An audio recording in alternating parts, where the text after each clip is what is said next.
বাবুকে দেখাই যাচ্ছে না, যে কোমর পাড়ার গরুর গাড়ি মনে হচ্ছে।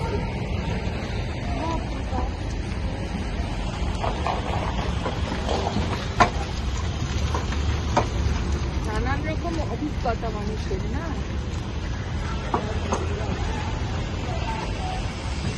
অনেক লম্বা লম্বা লোক বসে যায়, তোমরা বুঝতে পারবে না।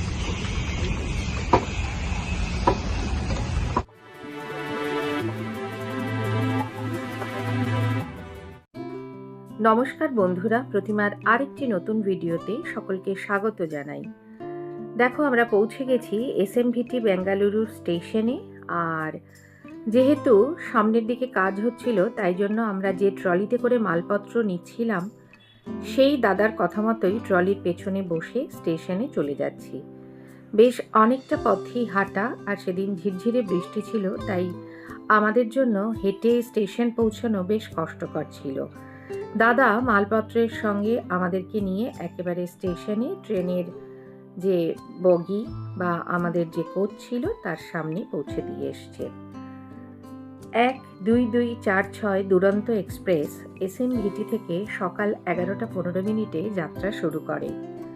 স্টেশনে পৌঁছে দিতে এসেছিল আমার মেয়ে, কারণ সে ওখানেই চাকরি করে, তোমরা অনেকেই জানো।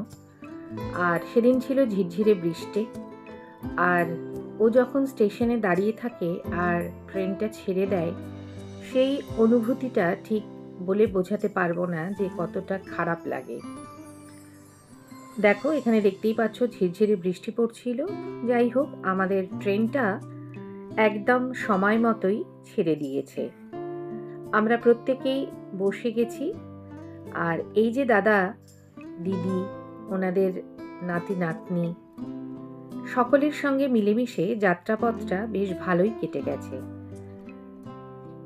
ট্রেন চলার কিছুক্ষণ পরেই চলে এলো সাফাই কর্মী। ওরা এইভাবেই ট্রেনটাকে যতটা সম্ভব মানুষের পায়ের ফাঁক দিয়ে জিনিসপত্রের মাঝখান থেকে সরিয়ে সরিয়ে পরিষ্কার করে দেন। বাবু সাইড আপার বাড়তে উঠে পড়েছে, আর প্রায় 30 ঘন্টা জার্নিটা সে কিন্তু ওখানেই কাটিয়েছে, যাতে ঠান্ডা না লেগে যায়। কিছুক্ষণ পরে চলে আসলো আমাদের খাবারের অর্ডার নিতে, অর্থাৎ সিট ওয়াইজ খাবার কে কী খাবে তা জেনে নিয়ে যাবে এবং পরবর্তী সময় তোমাকে সিটে এসেই খাবারটা দিয়ে যাবে। এখানে ভেজ নন ভেজ যাই নাও, কিন্তু খাবার একই রেট। যাওয়ার সময় 170 টাকা প্লেট ছিল, আসার সময় 160 টাকা প্লেট। ট্রেনে ওঠার পরেই আমাদের এরকম 6টা জলের বোতল দিয়ে গেছে 1 লিটারের, অর্থাৎ এক একজনের 2টো করে জলের বোতল টোটাল জার্নিতে। অর্ডার দিতে আসবো তখন আমাকে বলে দিবে, আমি চেক করতে পারবো, রেডি হয়ে যাবে। যখন মিক্স সবজি হয়, এই ভেজ ভালো হয় না, ভেজ ভালো হয় না। সবজি একটাই হয়, মিক্স সবজি। আর তো এই খাবারে ভাত বা রুটি থাকে, থাকে ডাল, চিকেন 2 পিস অথবা ডিম 2টো আর টক দই। দিনের বেলা ট্রেন জার্নি করতে কিন্তু বেশ ভালোই লাগে।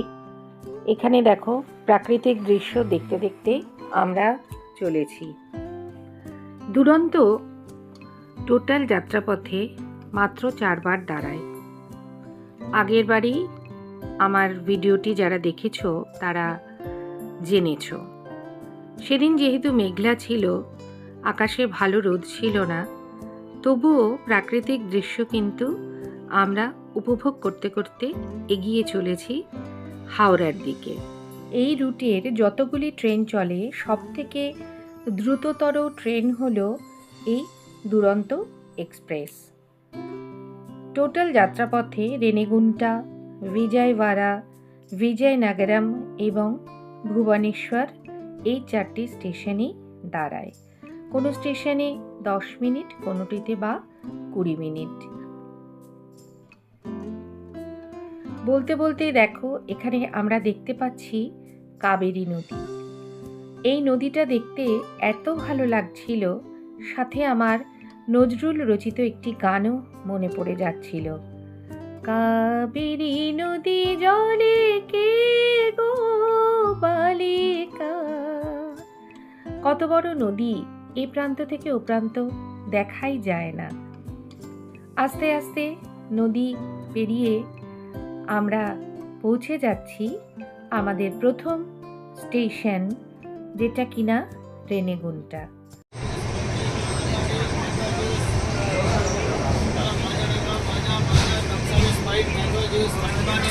5:30টার সময় রেনেগুন্টা এলো, ফার্স্ট স্টেশন, যেটাতে ট্রেনটা থামলো।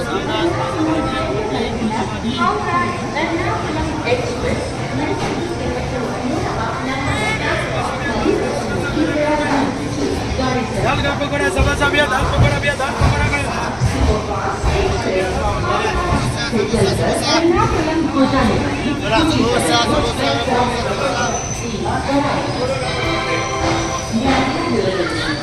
Train number 22877।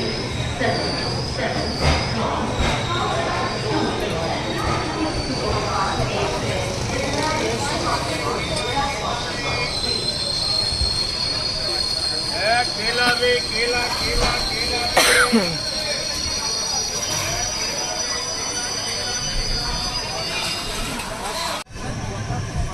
বাঙ্গার পেট এই জায়গাটার নাম। এখানে নাকি আগে অনেক সোনার খনি ছিল, বুঝলেন? এটা হ্যাঁ, সোনার খনির জন্য বিখ্যাত। এবারে বলি তোমাদের স্লিপার ক্লাসের টয়লেট কীরকম থাকে। দেখো, এসির মতো সুবিধা তো পাওয়া যায় না, তবে যেরকম টয়লেট থাকে, যদি তুমি নিজে মগ ব্যবহার করো তাহলে কিন্তু জল ঢেলে মোটামুটি টয়লেট ব্যবহার করতে পারবে। আর ওদেরকে বললে ওরাও কিন্তু নাম্বার আছে, কল করলে ওরা পরিষ্কার করে দিয়ে যাবে। ট্রেন যেহেতু মাত্র 4টে স্টেশনে দাঁড়ায়, তাই জন্য কিন্তু ট্রেনের ভেতর কোনো রকম হকারের বিরক্তি, অসুবিধা ওইসব কিছু থাকে না। তাই এই 4টে স্টেশন থেকে হকাররা তোমাকে যা যা লাগবে তোমার সামনে নিয়ে আসবে, চা বা স্ন্যাক্স বা সিঙ্গারা এই জাতীয় খাবার দাবার। আর যদি তুমি তাদের থেকে নাও খেতে চাও তাহলে কোনো রকম অসুবিধা নেই, ট্রেনের মধ্যে কিন্তু বারবার করে ওরা তোমার কাছে চলে আসবে চিপস, কোল্ড ড্রিঙ্কস, চা, দই, বড়া ইত্যাদি। তাই টোটাল জার্নিতে খাবারের কিন্তু কোনো রকম অসুবিধা হবে না। আমাদের 3 জনের টিকিট ফেয়ার ছিল 5053 টাকা, ইনক্লুড ফুড।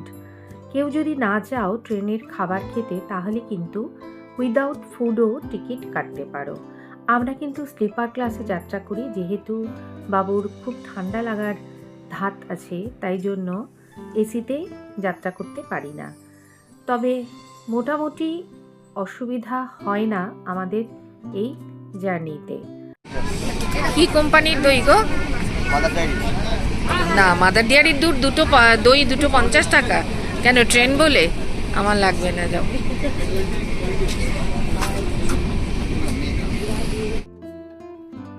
চ্যানেলে যদি তুমি নতুন বন্ধু হও আর আমার ভিডিও যদি তোমার ভালো লাগে, তাহলে তোমার কাছে অনুরোধ, চ্যানেলটিকে সাবস্ক্রাইব করে বেল নোটিফিকেশন অল করতে ভুলো না।